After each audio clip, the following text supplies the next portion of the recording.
ಕೊಡಗು ಜಿಲ್ಲಾ ಬಿಜೆಪಿ ಯುವ ಮೋರ್ಚಾ ವತಿಯಿಂದ ಕಾರ್ಗಿಲ್ ವಿಜಯ್ ದಿವಸದ ಅಂಗವಾಗಿ ಹುತಾತ್ಮ ಯೋಧರಿಗೆ ಗೌರವ ನಮನ ಸಲ್ಲಿಸಲಾಯಿತು. ನಗರದ ಜನರಲ್ ತಿಮ್ಮಯ್ಯ ಮ್ಯೂಸಿಯಂ ಆವರಣದಲ್ಲಿರುವ ಅಮರ್ ಜವಾನ್ ಸ್ಮಾರಕದಲ್ಲಿ ಬಿಜೆಪಿ ಪ್ರಮುಖರು ಹಾಗೂ ಕಾರ್ಯಕರ್ತರು ಹುತಾತ್ಮರಿಗೆ ಪುಷ್ಪ ನಮನ ಸಲ್ಲಿಸಿದರು. ಈ ಸಂದರ್ಭ ಬಿಜೆಪಿ ಜಿಲ್ಲಾಧ್ಯಕ್ಷ ರವಿ ಕಾಳಪ್ಪ, ಪ್ರಧಾನ ಕಾರ್ಯದರ್ಶಿ ಮಹೇಶ್ ಜೈನಿ, ಜಿಲ್ಲಾ ವಕ್ತಾರ ಅರುಣ್ ಕುಮಾರ್, ಜಿಲ್ಲಾ ಉಪಾಧ್ಯಕ್ಷ ಮನು ಮಂಜುನಾಥ್, ಜಿಲ್ಲಾ ಮಹಿಳಾ ಮೋರ್ಚಾ ಅಧ್ಯಕ್ಷೆ ಅನಿತಾ ಪೂವಯ್ಯ, ಜಿಲ್ಲಾ ಯುವ ಮೋರ್ಚಾ ಪ್ರಧಾನ ಕಾರ್ಯದರ್ಶಿಗಳಾದ ವಿನೋದ್ ಪ್ರಸಾದ್ ಚಂಗಪ್ಪ, ಮಡಿಕೇರಿ ನಗರ ಯುವ ಮೋರ್ಚಾ ಅಧ್ಯಕ್ಷ ಪಾಂಡಿರ ಪೂಣಚ ಮತ್ತಿತರ ಪ್ರಮುಖರು ಪಾಲ್ಗೊಂಡಿದ್ದರು. ಇಂದು ಕಾರ್ಗಿಲ್ ವಿಜಯ ದಿವಸದ ಅಂಗವಾಗಿ ಕೊಡಗು ಜಿಲ್ಲಾ ಯುವ ಮೋರ್ಚಾ ಹಾಗೂ ಮಾಜಿ ಸೈನಿಕರ ಸಂಘದ ವತಿಯಿಂದ ಹಾಗೆ ನಗರಸಭಾ ಅಧ್ಯಕ್ಷರಾದ ಅನಿತಾ ಪೂವಯ್ಯನವರಿಗೆ ಸ್ವಾಗತವನ್ನು ಕೋರ್ತೇನೆ. ಹಾಗೆ ಇಲ್ಲಿ ಆಗಮಿಸಿರುವಂತಹ ಎಲ್ಲ ದೇಶಭಕ್ತ ಹಾಗೂ ಕಾರ್ಯಕರ್ತರಿಗೆ ಸ್ವಾಗತವನ್ನು ಕೋರುತ್ತಾ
भारत माता की जय। ಇವತ್ತು 26 ಜುಲೈ 1999 26 ಜುಲೈ ಇವತ್ತಿಗೆ 25 ವರ್ಷ ಆಯಿತು. ಇವತ್ತೇನು ಬೆಳ್ಳಿ ಹಬ್ಬ ಅಂತ ಆಚರಿಸ್ತಿದ್ದೀವಿ.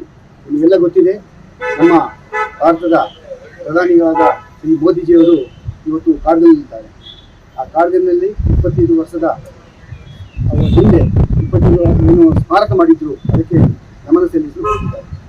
ಹಾಗೆ ಈ 25 ವರ್ಷದ ಹಿಂದೆ ಆ ಕ್ಷಣಗಳನ್ನೇ ಅವತ್ತಿನ ಯುದ್ಧದ ಒಂದು ದೃಶ್ಯ ನೋಡಿದರೆ ನಮಗೆ ಈಗಲೂ ಆ ನಟುಕ ಹೋಗಿಲ್ಲ. ಯಾಕೆಂದರೆ ನಾನು ಪರೋಕ್ಷವಾಗಿ ಭಾಗಿಯಾಗಿದ್ದೆ.